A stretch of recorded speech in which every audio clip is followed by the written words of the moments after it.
edition of Straight Shooter with yours truly. You know, when I sit down and talk with people, I mean, you know, I've got requirements. I want you to be smart. I want you to be fearless in articulating your thoughts. Very, very open, very candid about who you are, what you want, how you feel, and why. And to have just interesting conversation, whether we agree or disagree, or whether we're just conversing about a multitude of subjects that we want to talk about. I love talking to people like that. I want people to know that when you see a show like this, understand that it's to have a conversation, that everybody is welcomed. You know, since I started Straight Shooter, that airs on SiriusXM Polish Radio Channel 124 every Wednesday night from 6 to 8 p.m., and plus I include stuff on my YouTube channel. I've had 38 guests. 19 Republicans, 19 Democrats. And along the way, I've had pundits from both sides of the aisle. Well, there's somebody that's growing in the mind's eye and needs to continue to grow. Because when he speaks, he's worthy of being listened to because he's smart and he's fearless about what he has to say and how he feels and why. You know what? He's also respectful, so long as you make sure you're respectful to him. That's my kind of brother right there. I'm looking forward to having this conversation. He is Mr. Anton Daniels, based out of Detroit. He's doing big things, big time things. He's got over 1 million subscribers on YouTube as well, and I have no doubt that that's going to continue to grow.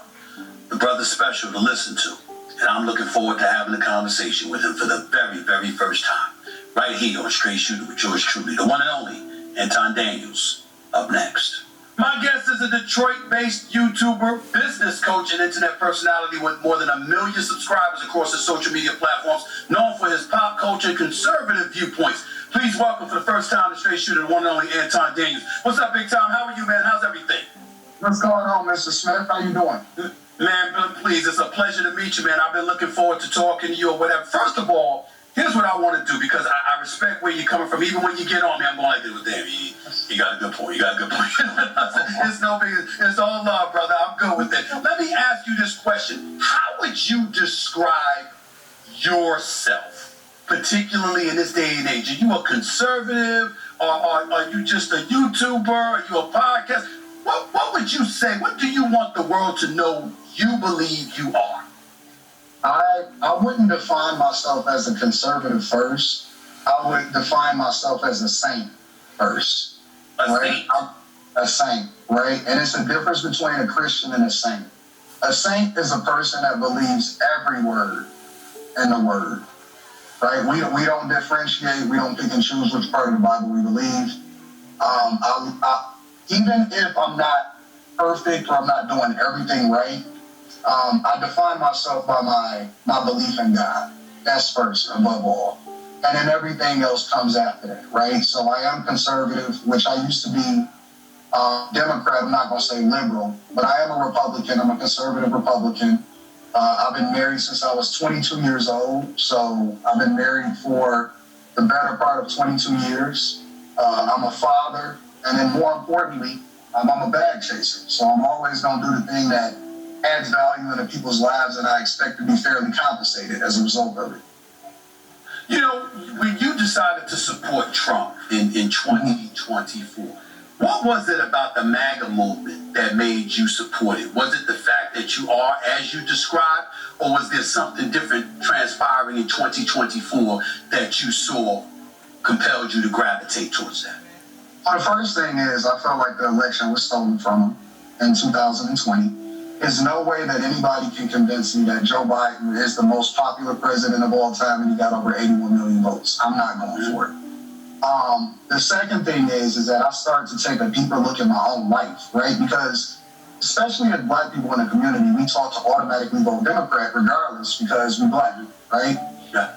But when I started to deep dive into the things that Democrats stood for, it wasn't the fact that Republicans or Trump or MAGA first got my attention. The first thing that got my attention is the things that I didn't align with the party that I had been voting for based off of what my family told me to do, right? I don't believe in men and women's bathrooms. I don't believe in, a lot of the stuff, my dollars going to the federal government and letting them manage my money more than I can. I believe in smaller government. I believe in spirituality. I believe in a lot of the things. And so when I started to figure out, what are we doing? Why am I voting this way? I started to explore, what about Trump didn't I like? And I realized that it was more propaganda that was fed to me, and that, he was supposedly be racist and all of this stuff. And then I started to evaluate every other president that came before him, and I realized that he's just a quote-unquote straight shooter, right? I mean, he just tells it like it is, regardless of whether you agree with him or not. And most of the things that he said I align with. One of the things I want to push back on you on this notion about the 2020 election from this perspective. I believe that the election was legit, but not for the reasons one would think.